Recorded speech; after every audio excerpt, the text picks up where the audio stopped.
Howdy folks, my name's Christian and welcome to Bullish on Farming. Well, there was a snow squall watch out and I guess they weren't kidding.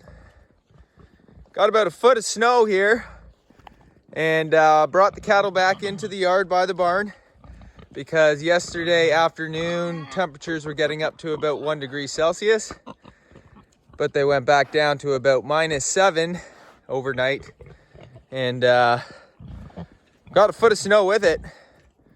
Things are getting a little warmer today, but we're still -5 right now and probably peaking at 1 degree.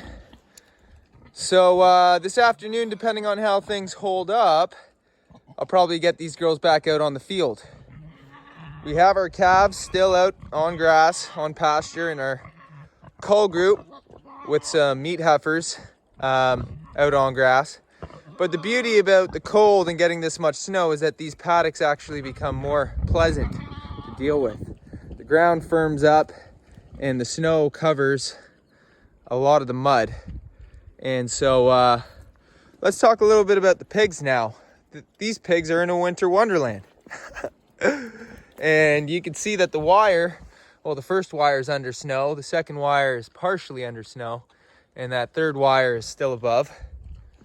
But that makes sense because those wires are spaced at about, I think it's 6 to 8 inches on the first wire and 12 inches on the second, maybe 12 to 15. And our water stock tank, you better believe that those nipples are frozen. But as you can see, I've positioned the stock tub to face the sun. And so as we get that morning sun into the early afternoon, that'll thaw those nipples right out. And you know, there's more than enough moisture here with the plants and snow coverage on the ground where the girls can get their hydration for the morning. And our fermented scratch grain is fermented in water. So I just came and topped out their hog grower with that, and that has a lot of moisture content for them to take in as well. And you can see this girl just doesn't want to leave me. All right. Okay, girls. So with our system now, you know, when things are thawing, you got to worry about these T-posts getting a little relaxed and slack. But everything's frozen into place now, and the ground's pretty firm, so these pigs aren't really incentivized to dig. But, you know, with the thawing and freezing, I'm sure that they will continue to. And I like to see some snow in this paddock. It feels fresh. When you're a Canadian, you kind of get that winter cheer with the first hard snowfall. And now that, you know, we only got 2 gilts in here, their feed consumption has gone down substantially. And we'll probably be able to finish off with the feed we have left for about 2 weeks. Next 2.5 weeks until these girls go off. And it would actually be nice if we had some snow and things stayed firm when we had to load them in there, because our loading pen gets a little puddly. And although you can get the job done still, it's nice when you're not splish splashing like a duck trying to load pigs. Although we got a pretty calm, tame system that keeps the commotion levels down, and it's all low stress. I talk about that in previous videos. But yeah, for those of you from the States or other parts of the world where you don't get this type of snow, of course in the northern states, I know you guys get snow like this. I'm talking about the southern states. Today is November 18th. All right, if you just go a video or 2 back, there's no snow on the ground here. And we've seemed to get like 4 seasons in the past 2 days. That's Canada for you. And yeah, so when I have the girls in the yard here, they get 2 bales a day. But those 2 bales actually probably last a day and a half. You know, as things get colder and they start consuming more to keep their conditioning and energy up, that'll probably level out at 2 bales a day. But we're excited to be getting the group out to pasture and rolling out some bales. So you better believe that'll be happening as things are freezing over. And we'll be able to kind of get bales out there and work with it. And things are pretty fresh. Things are pretty crisp. And we got our calves out in the yard, which we'll probably go take a visit to. But as you can see, we got our girls polishing up the bales. This is one of our steers right here. Not one of our all-stars, but still a good steer. Got a few calves yet to be weaned in this group. I think we got a total of 6 in here.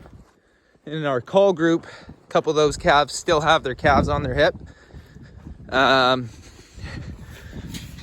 Drop me glove.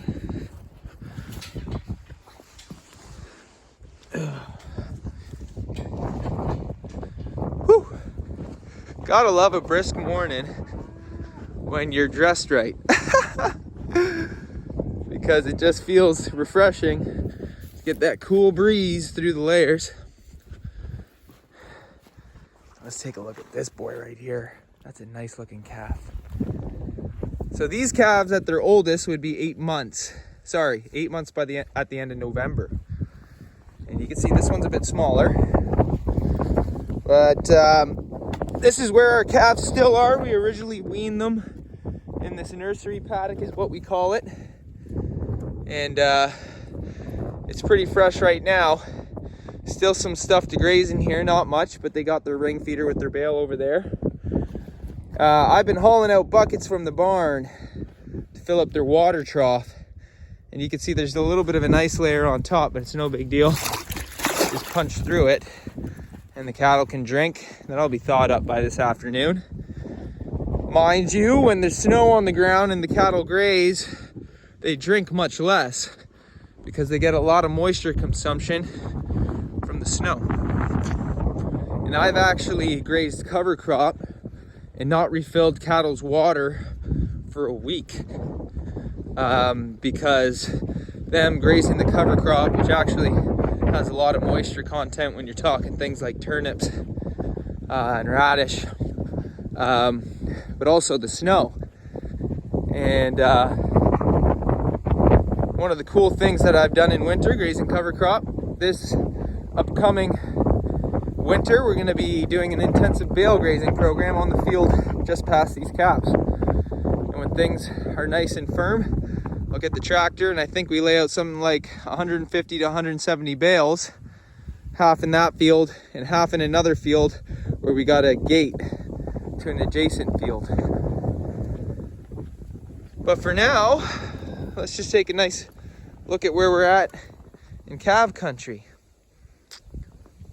That's a nice steer. He's probably 7.5 months. Take a look at this guy right here. That's a pretty big calf right there. Nice barrels on our calves. Nice and thick. Eating good. And yeah, folks, no complaints. No complaints. All right, folks. I want to say thanks for stopping by. Have a beautiful day. God bless you all. See you on the next one.